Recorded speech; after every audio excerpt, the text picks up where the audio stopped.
Hey guys, welcome back to another video of All Things Yanni. If you are a new viewer, welcome to my channel. And if you are a returning subscriber, what's up? If you are not already subscribed to my channel, go ahead and do that now so that you can be the first to know when another video posts. That's just how it goes.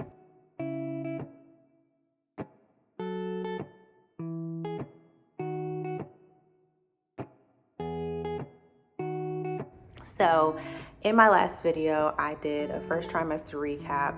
I did tell you guys that I would be doing a comparison of my first pregnancy and this pregnancy to compare and differentiate my symptoms and how things have been going. So I have my computer right in front of me because pregnancy brain is really a thing, and I wanted to make sure that I didn't forget some points of things that are different, things that are the same, and yeah. So I'll start off with comparing what's been the same with both pregnancies. And so I don't know what I'm having. I've been getting a lot of guesses as to what I'm having this time, just based on my symptoms and my how I feel. And my first pregnancy, I had my daughter.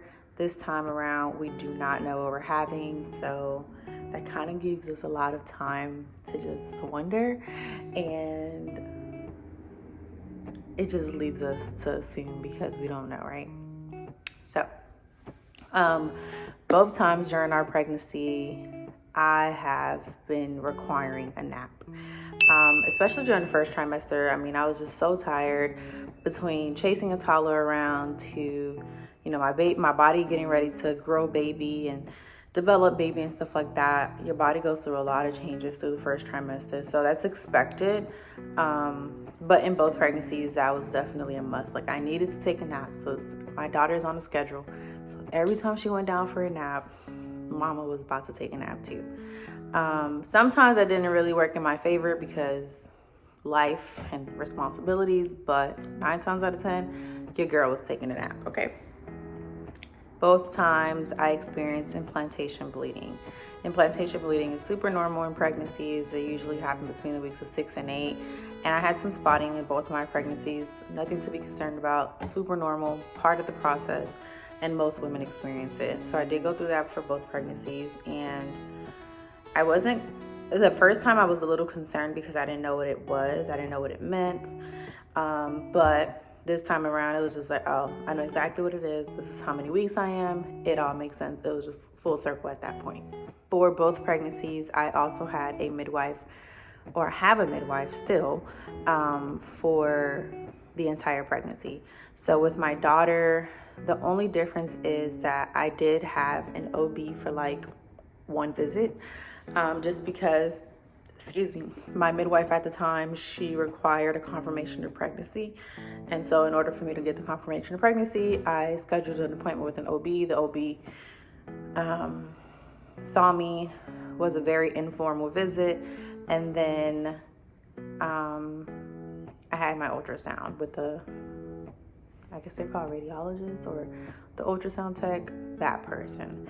And so that's when we had the confirmation of pregnancy. Like, oh yeah, I'm not tripping. My period's not just late. Like, there's a whole baby growing, confirmed. So that was the difference. This time around, I didn't have to get the confirmation of pregnancy. We did do a initial ultrasound through a third party that our midwife uses, just to kind of gauge like the estimated due date and things like that. It wasn't necessarily required, but it was something that was recommended.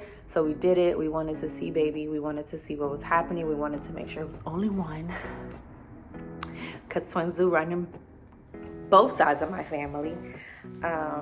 And so we just went ahead and did it, but it wasn't required, versus the first time it was definitely required. Now with this time, I was an exclusively breastfeeding mom, and so this time around I was breastfeeding.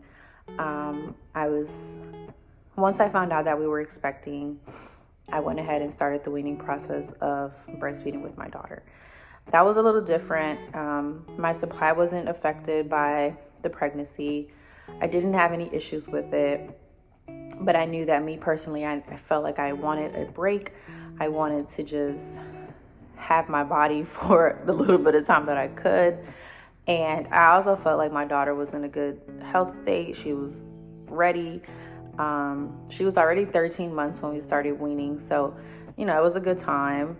She also had an amazing, phenomenal, big stash with breast milk that I was able to grow over the time that we breastfed. And yeah, she needed to use it. So she never really took a bottle up until that point. And when she took it, she took it like a G. And once her milk stash was gone, we went ahead and transitioned her to oat milk. But the weaning process was not hard at all. It was super smooth. But that was one of the differences with this pregnancy. I didn't have to go through a weaning process before. Didn't have to go through the emotions that come with weaning, because it is an attachment thing and it's an emotional thing with my daughter. And although the transition was pretty smooth and pretty easy for the both of us, it was still a process. And it didn't take long, but anyways, it was good. It worked out. This time, oh my goodness.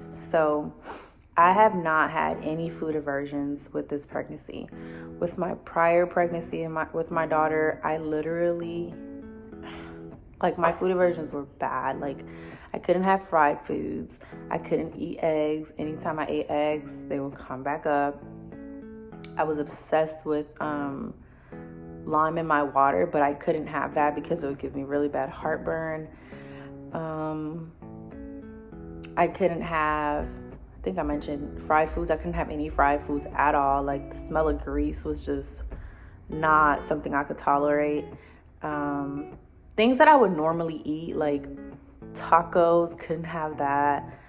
I could not fathom the smell of coffee. It was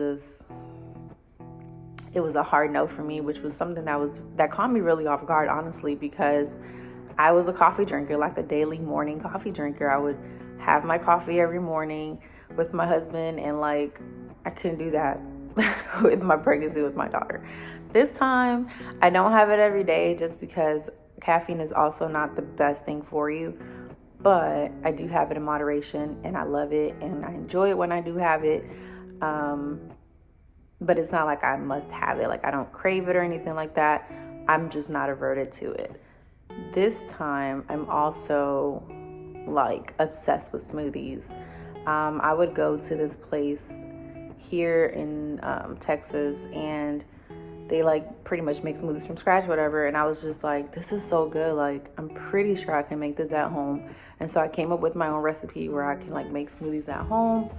And I've just been obsessed with making smoothies with oat milk and a little bit of agave and fresh fruits or frozen fruits. And I didn't have that craving before with my daughter. I did crave fruits with her, like mangoes and strawberries specifically.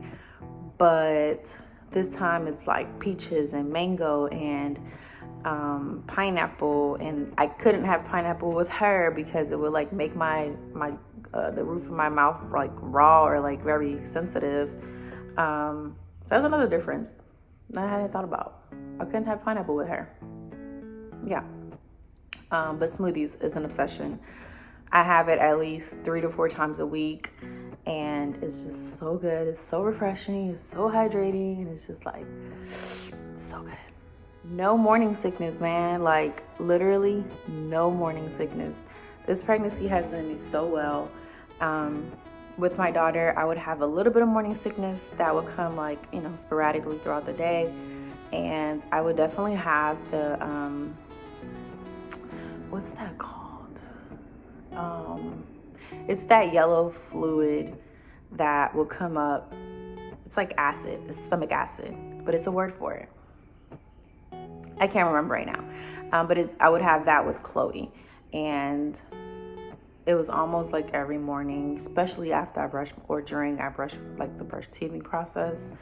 or when I had acidic foods, it was just very uncomfortable. But once it was out and I was good. This time, none of that. No issues, no nausea, literally no morning sickness, no sickness at all, no throwing up.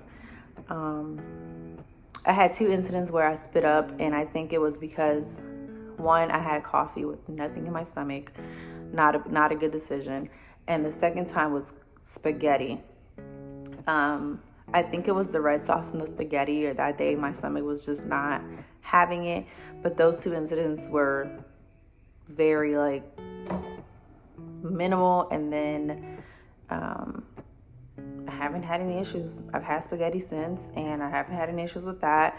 No issues with morning sickness at all. So I'm super thankful for that.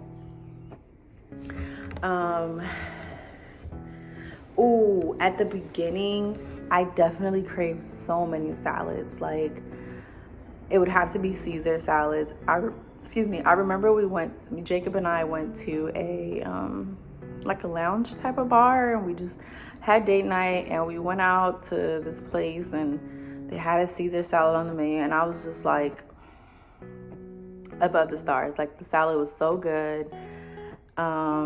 After that, like, my obsession with salad just grew. Like, I can't explain it, but it was romaine. I had to have like romaine lettuce, and then I would make this homemade dressing that I grew up on, but I wouldn't really eat it as I was like growing up in my parents' household. My grandma would make it.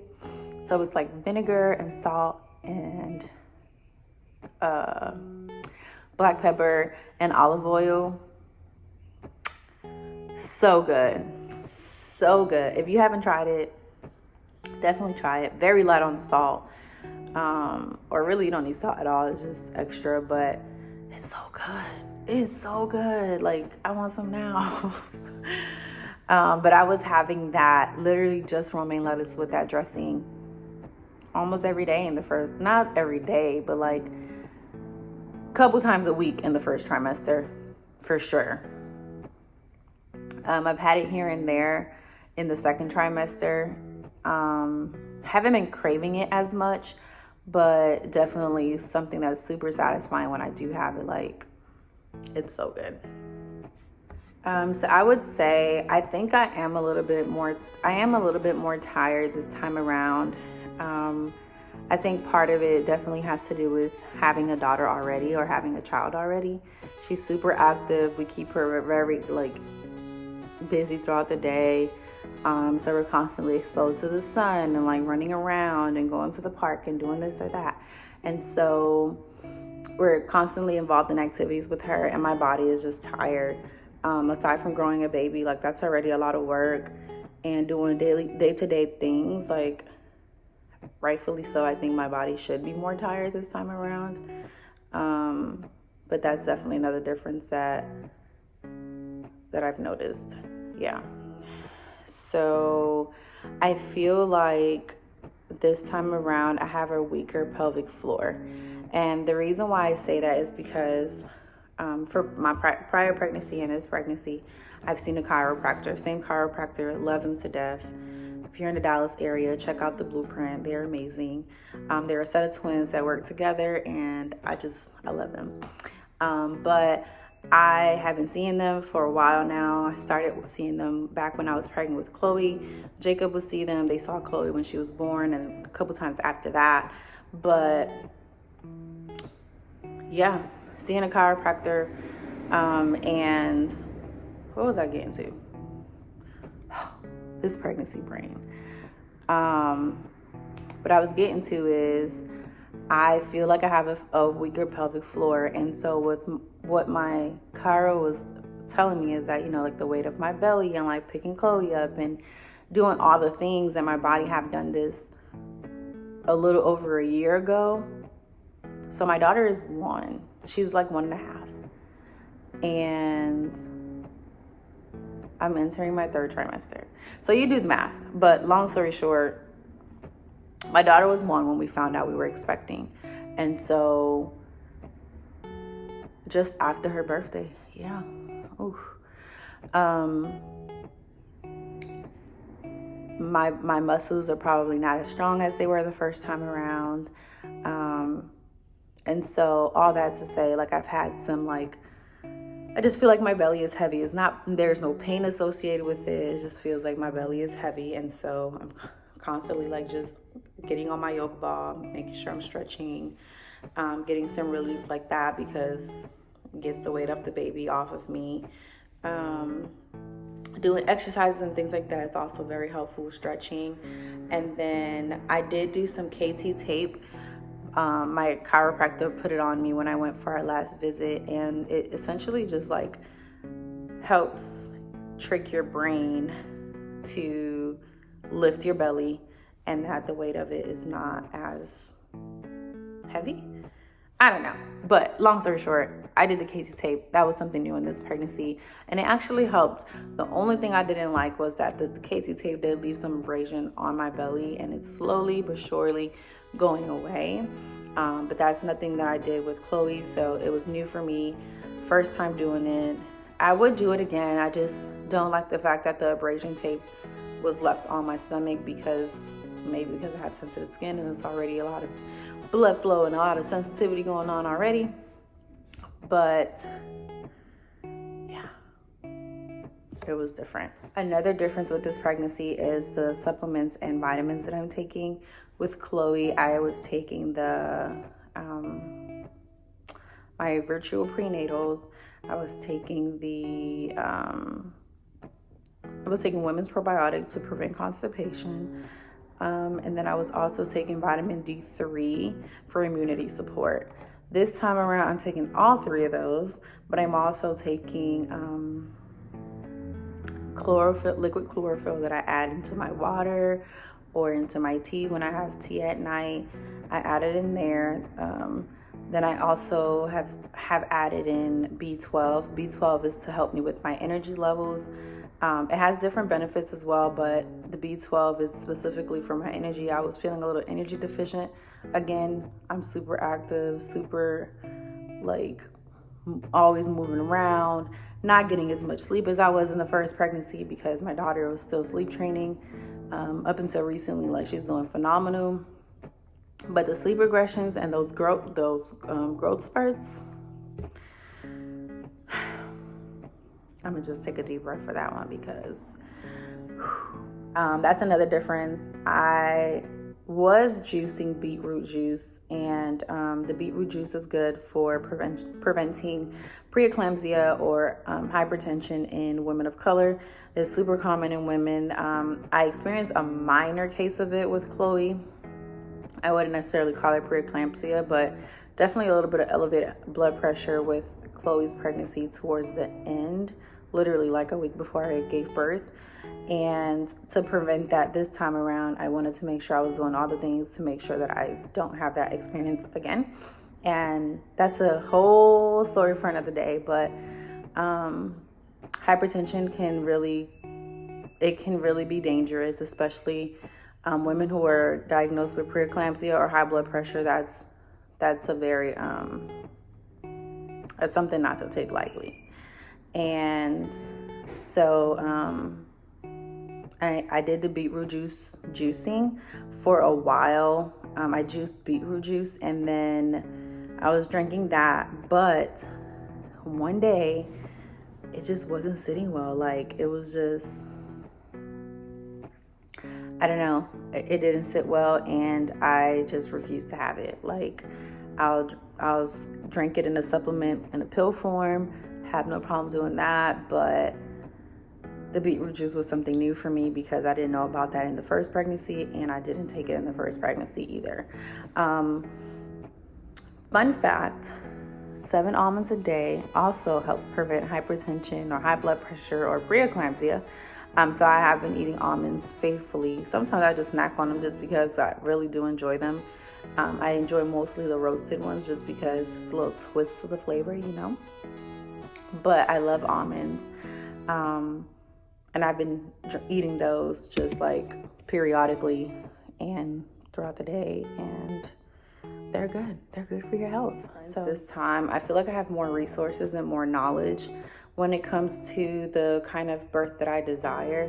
So I'm a little bit more cognizant of the decisions that I make and the things that I'm doing with my body and just my day-to-day, from supplements to my diet to the vitamins that I'm taking, the water intake, faithfully drinking my water. Like, I'm just very aware of different things now that I wasn't aware of with Chloe. And for that, I'm so thankful. I'm thankful for my village and the people that are surrounding me, the people who are supporting me through this journey and just sticking beside me. So yeah, I'm super excited to see how this third trimester goes. I'm going to be filming a separate video talking to you all about my second trimester and how that went and all the things then. But yeah, so that is all I have for today. This is a very uncut, raw video, just chilling in my living room. And I'm excited to just continue sharing, spreading more knowledge about birth and my birth desires, which I'll get more into later on in future videos. But if you please go ahead and subscribe to the channel if you're interested. If you have any questions, go ahead and comment below. I will answer.